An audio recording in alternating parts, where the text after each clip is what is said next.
Mohan and Richard had a total of $850 after Richard spent 1/4 of his money and Mohan spent half of his money. They both had an equal amount of money left. This is the key words for this question, equal amount.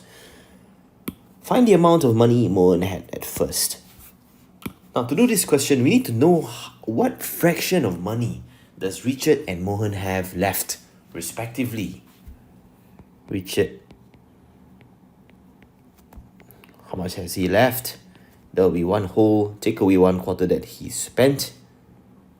This will be 3/4. We do the same thing for Mohan. 1 whole minus half. This will be half. Okay? In the end, alright, Richard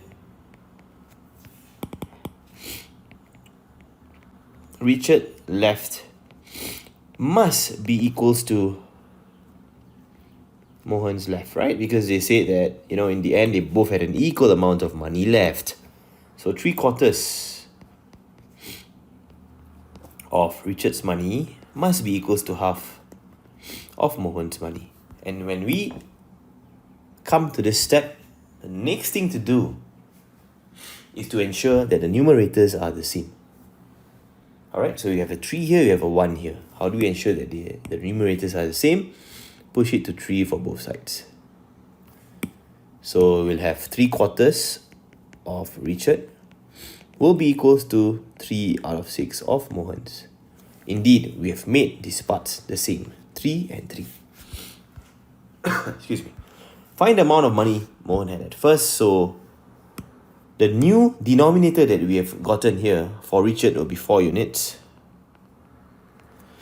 For Mohan will be 6 units. Will represent their total amounts of units respectively. So 4 plus 6 in total, they will have 10 units altogether. Alright, so 10 units will represent the total amount of money they had at first, which is $850.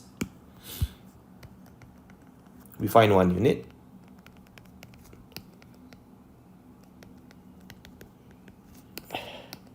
That is $85. And we can find the amount of money Mohan had at first, which is 6 units.